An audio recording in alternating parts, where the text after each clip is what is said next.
வணக்கம் தோழர்களே. ருச செய்தியின் வாயிலாக இன்று மீண்டும் உங்களை சந்திப்பதில் பெருமகிழ்ச்சி அடைகின்றேன்.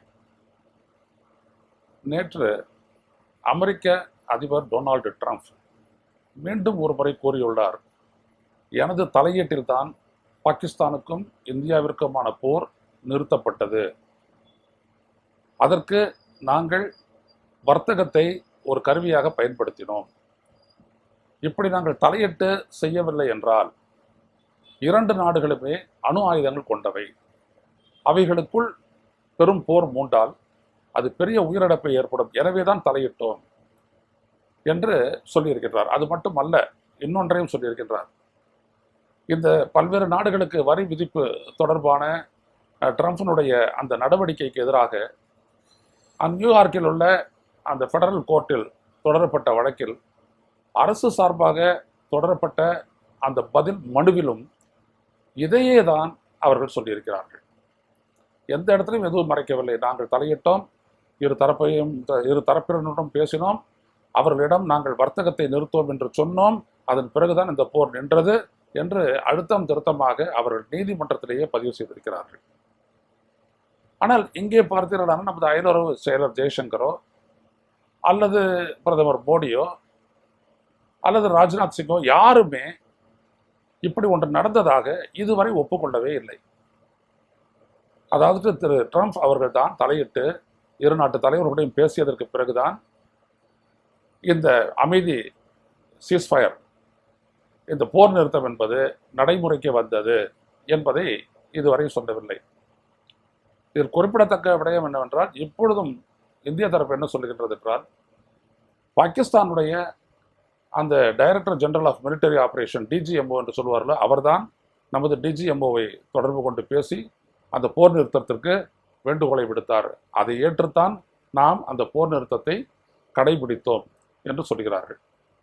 அப்போ டிஜிஎம்ஓ மிலிட்டரி எல்லையில் நடைபெறக்கூடிய பல்வேறுபட்ட அத்துமீறல்கள் எல்லாம் பற்றி இப்படித்தான் டிஜிஎம்ஓக்கு இடையிலான அந்த சந்திப்பின் போது அவர்கள் தீர்த்து கொள்வார்கள். அப்படி டிஜிஎம்ஓ சொல்லித்தான் இந்திய தரப்பும் ஏற்றுக்கொண்டு போர் நிறுத்தம் செய்தது என்றால், அன்றைக்கு 5 மணியோடு போர் நிறுத்தம் தொடர்கிறது என்று சொன்னதற்கு பிறகும் கூட பாகிஸ்தானுடைய இராணுவம் 8 மணியிலிருந்து அன்றைக்கு இரவு முழுவதும் ஜம்மு காஷ்மீரிலிருந்து ஆரம்பித்து குஜராத் வரைக்கும் தாக்குதல் நடத்தியது ஏன்? அந்த கேள்விக்கு இந்த வரைக்கும் பதில் வரல. இப்போ போர் அப்படின்னோம்னாலே அதில் உண்மைதான் முதல் பலி அப்படின்னு சொல்லுவாங்க. Truth is the first casualty in war அப்படின்வாங்க. ஆனால் நம்ம பொறுத்த வரைக்கும் என்னன்னா, இந்த போர் நாம் மேற்கொண்டதற்கான, இந்த தாக்குதலை மேற்கொண்டதற்கான நியாயம் இந்தியாவிடம் இருக்கிறது. இருவேறுபட்ட சந்தேகமே இல்லை. அவர்களுடைய பயங்கரவாத முகாம்களை தாக்கி தகர்த்தது என்பது சரியான முடிவு. ஆனால் அதன் பிறகு அவர்கள் மக்களை தாக்க ஆரம்பித்ததற்கு பிறகுதான் அவருடைய விமான நிலையங்களையும் குறிவைத்து, குறிப்பாக போர் விமானங்கள் புறப்பட்டு வந்து தாக்குதல் நடத்தக்கூடிய அந்த விமான தளங்களையும் குறிவைத்து இந்தியாவினுடைய விமானப்படை தாக்குதல் நடத்தி இருக்கின்றது. எனவே இதை ஏன் அமெரிக்காவினுடைய தலையீட்டினால் நாம் நிறுத்த வேண்டும்? அதுதான் இங்கே மிகப்பெரிய ஒரு கேள்வியாக இருக்கிறது. இந்த எல்லை தாண்டிய பயங்கரவாதத்தால் பாதிக்கப்படுவது இந்தியா. இது அமெரிக்காவுக்கு தெரியாததல்ல. ஏனென்றால் ஒவ்வொரு ஆண்டும் நாம் அமெரிக்காவோடு பயங்கரவாதம் தொடர்பான அந்த விவரங்களை எல்லாம் பரிமாறிக்கொள்கிறோம். அவ்வாறு இருக்க, அப்படிப்பட்ட ஒரு நடவடிக்கை முற்று பெறுவதற்கு முன்னாலேயே இது அணு ஆயுத போராகத்தான் வெடிக்கும் என்று சொல்லி தடுத்து நிறுத்தியது அமெரிக்கா. ஏன் தடுத்து நிறுத்தியது? இன்னொன்று இங்கே கவனிக்க வேண்டும். பாகிஸ்தானுடைய இந்த அணு ஆயுத அச்சுறுத்தலை எல்லாம் நாங்கள் பொருட்படுத்த மாட்டோம், அப்படி ஒரு அவசியம் இல்லை என்று பிரதமர் மோடியே பேசினார். அப்படி இருக்க அதே கருத்தை வலியுறுத்தி பேசும் பொழுது கட்டாயம் பிரதமர் மோடியுடனும் பாகிஸ்தான் பிரதமர் ஷெபாஸ் ஷெரீஃபுடனும் தான் ட்ரம்ப் பேசியிருக்க முடியும். அயலுறவு செயலர்கிட்டையோ டிஃபென்ஸ் செக்ரட்டரிகிட்டையோ பேச முடியாது. அந்த நாட்டு தலைவரிடம் தான் நான் பேசினேன் அப்படின்னு சொல்றாரு. அப்போ இதையே மறைக்கணும். இன்னொரு இடத்துலையும் சொல்றாரு, இப்போதைக்கு தற்காலிகமாக அந்த மிஷன் முடித்து வைக்கப்பட்டது, ஆனால் இதுக்கு மேலேயும் எல்லை தாண்டிய பயங்கரவாதம் தொடர்ந்ததுன்னா எங்களுடைய தாக்குதல் தொடரும் என்று சொல்லித்தான் ஆபரேஷன் சிந்தூர் இன்னும் நடைமுறைத்தான் இருக்கிறது என்று பிரதமர் மோடி சொன்னார். அதே கருத்தை பாதுகாப்பு அமைச்சர் ராஜ்நாத் சிங்கும் சொன்னார். அவ்வாறு இருக்க, இப்படி ஒரு அடிப்படையை வைத்துக்கொண்டு வர்த்தகத்தையும் அணு ஆயுத போர் அச்சுறுத்தலையும் வைத்து நம்மோடு அமெரிக்கா பேசியதை ஏன் நாம் மறுக்க வேண்டும், ஏன் மறைக்க வேண்டும்? இதுதான் ரொம்ப முக்கியம். இந்த கேள்வி இந்த நாட்டு மக்களுக்கு தெரிந்தாக வேண்டும். ஒரு உயர் மட்டத்தில் நாம் ஒரு முடிவு எடுக்கிறோம் என்றால் அந்த முடிவுக்கு பின்னாடி இருக்கக்கூடிய விளைவுகள், அதனால் ஏற்படக்கூடிய விளைவுகள் என்ன? இப்பொழுது பாகிஸ்தானுடன் நாம் போர் நிறுத்தம் செய்து விட்டோம். சரி, இதுக்கு மேல வந்துட்டு எல்லை தாண்டிய பயங்கரவாதமே இருக்காது அப்படின்னு சொல்ல முடியுமா? இதுதான் தொடர்ந்து எழுப்பப்படக்கூடிய கேள்வி. வந்தால் மறுபடியும் தாக்குவோம், அது இல்லை. வந்தா மறுபடியும் தாக்குறதுன்றது வேற. அதுதான் இவன் நியூ டாக்டர்னு சொல்றாங்க. இந்த புதிய ஆவணம், தாக்குதல் தொடர்பான பயங்கரவாத தொடர்பான புதிய ஆவணம், இந்தியா எப்படி அதை எதிர்கொள்ளும் அப்படின்றதுக்கான புதிய ஆவணம் தான். அதை விளக்குவதற்காகத்தான் நாடாளுமன்ற குழுக்கள் வந்துட்டு, பல குழுக்கள் வந்துட்டு பார்த்தீங்கன்னா வெளிநாடுகளுக்கு, பல நாடுகளுக்கு சென்று அந்நாட்டு தலைவர்களை எல்லாம் வந்துட்டு கன்வின்ஸ் பண்ண போயிருக்கிறாங்க.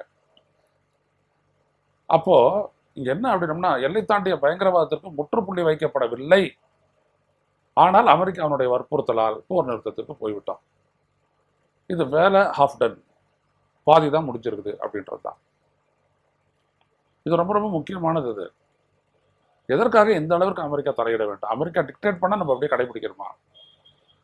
அவன் நம்மளுக்கும் அமெரிக்காவுக்கும் உறவுகள் இருக்கலாம், மோடிக்கும் ட்ரம்ப்புக்கும் வந்துட்டு நல்ல உறவு இருக்கலாம், அது வேற விஷயம். ஆனா வரி விதிப்புல ஒன்று இந்தியா ஒன்று விட்டு வைக்கிறைய. அவர் கேட்டுக்கொண்டதற்கு எனக்கு நாமளும் தானே வரி அதுக்கேற்ற மாதிரி குறைச்சோம். இப்போ அது வேற, இது வேற. இதில் தொடர்ந்து நாம் பாதிக்கப்பட்டு கொண்டே இருக்கக்கூடிய ஒரு நாடு அதுதான். அப்போ அமெரிக்கா எந்த விதமான உத்தரவாதத்தை கொடுத்தது? நமக்கு எதுவும் இல்லை. அணு ஆயுத அச்சுறுத்தல் இதையே சொல்லித்தான் வந்துட்டு அவங்க என்ன பண்ணிட்டாங்க, போரையே ஒரு முடிவுக்கு வந்திருக்கிறாங்க. அதுக்கு கட்டுப்பட்டு இருக்குது நம்மளுடைய அரசு. அதான் யோசிக்க வேண்டியது இருக்கு. இன்னொரு இடத்துல என்னன்னா, இன்னைக்கு சிங்கப்பூருக்கு போயிருக்க நம்மளுடைய முப்படையினுடைய தளபதி சவான், முப்படையினுடைய தளபதி CDS, chief of defence staff, அவர் என்ன சொல்லியிருக்காருன்னா, ஆமா, இந்த போர்ல நமக்கு சில இழப்புகள் ஏற்பட்டிருக்கின்றன, உண்மைதான்.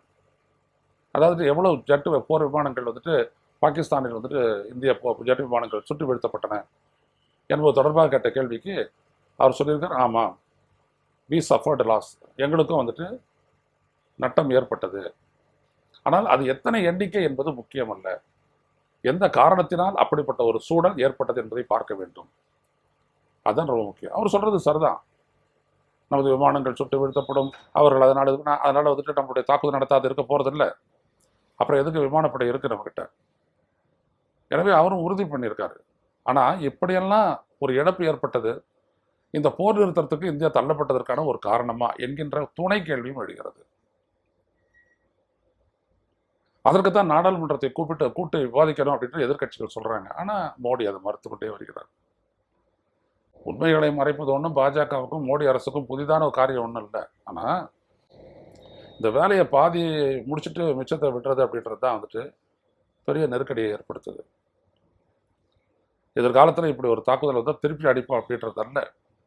எதிர்காலத்தில் இப்படி ஒரு தாக்குதல் ஏற்படவே அனுமதிக்க கூடாது. அது சர்வதேசத்தினுடைய அழுத்தத்தோடு அதுதான் செய்யப்பட வேணும். பாகிஸ்தானுடைய பிடியில் இருக்கக்கூடிய அந்த காஷ்மீரை மீட்க வேண்டும், அதுதான் நம்மளுடைய அடுத்த இலக்கு என்று சொல்லுகின்றார் ராஜ்நாத் சிங். சரி, செய்யுங்கள். ஆனால் அதையே இதோடு இணைக்கவில்லை. ஏன்னா அந்த பகுதியில் தானே 5 முகாம்கள் இருந்தன. அப்போ அதையே வந்துட்டு இதோட இணைச்சு எடுத்து சொல்லலை ட்ரம்ப் கிட்ட. அப்போ இதெல்லாம் தெரியாதவரா மோடி? கேள்வி எழுகிறது அல்லவா? இப்படி ஏராளமான கேள்விகள் எடுக்கின்றன. The ghost will remain live for லாங்னு சொல்லுவாங்க. இப்படிப்பட்ட கேள்வியெல்லாம் ரொம்ப நாள் நீடிக்கும்னு சொல்லுவாங்க. ஆனால் இதற்கான பதிலை நாம் தேட வேண்டும். இந்திய ஒன்றிய அரசு தர வேண்டும். இந்த நாட்டுக்கு புரிய வைக்க வேண்டும். அது ரொம்ப முக்கியம். இல்லாட்டி இன்னொரு பயங்கரவாத தாக்குதல் வரும்போது இதே மாதிரி அமெரிக்கா தலையிடும். ஏன்னா அப்படிதான் நடந்துச்சு. நாடாளுமன்ற தாக்குதலுக்கு பிற்பாடு, படைகளெல்லாம் நவுத்தினதுக்கு பிற்பாடும் அமெரிக்கா டிஃபென்ஸ் செக்ரட்டரி வந்துட்ட உடனே நம்ம போர்பட்டாது நிறுத்தணும், பின்வாங்கணும். அப்போ இதே மாதிரி இன்னொரு முறை ஆகுது அப்படின்னோம்னா ஹிஸ்டரி ரிப்பீட்ஸ், சரித்திரம் திரும்புகிறது அப்படின்ற மாதிரி தான் ஆகும். அது என்ன பலன் இருக்கு? ஏதும் இல்லை. எனவே பிரதமர் மோடி அவர்கள் நாடாளுமன்றத்தை கூட்டி இதையெல்லாம் விளக்க வேண்டும். என்றைக்கும் நமது நாட்டு படைகளுக்கு நம் நாடு எப்பொழுதும், நமது நாடு மக்களும் உள்ளபடியே ஆதரவுடன் தான் இருப்பார்கள். அதில் இருவேறுபட்ட கருத்து அல்ல. நமக்கு தேவை என்னவென்றால், நாம் ஏன் இந்த போரை நிறுத்தினோம்? அமெரிக்காவினுடைய அழுத்தம் நமக்கு எந்த விதத்தில் பயங்கரவாதத்திலிருந்து ஒரு பாதுகாப்பை பெற்றுத்தரும் என்று மோடி நம்பினார். இதுதான் இங்கே முக்கியம். இந்த கேள்விகளுக்கெல்லாம் வருங்கால நாடாளுமன்ற கூட்டத்தொடரில் பதில் கிடைக்கிறதா என்று பார்ப்போம். மீண்டும் சந்திப்போம் தொடர்களை. நன்றி, வணக்கம். ஊடகம் கார்ப்பரேட் அரசியல்வாதிகளின் கைப்பாவையாக அடிமைகளாக இருந்தது போதும். இனி சாட்டை எடுத்து சுழற்றும் நேரம் வந்துவிட்டது. ஊடகம் பொதுமக்களாகிய உங்களுக்காக, உங்களாலேயே இயக்கப்பட வேண்டும். ஊடக சுதந்திரத்திற்காக உங்களின் பங்களிப்பை இன்றே அளித்திடுங்கள்.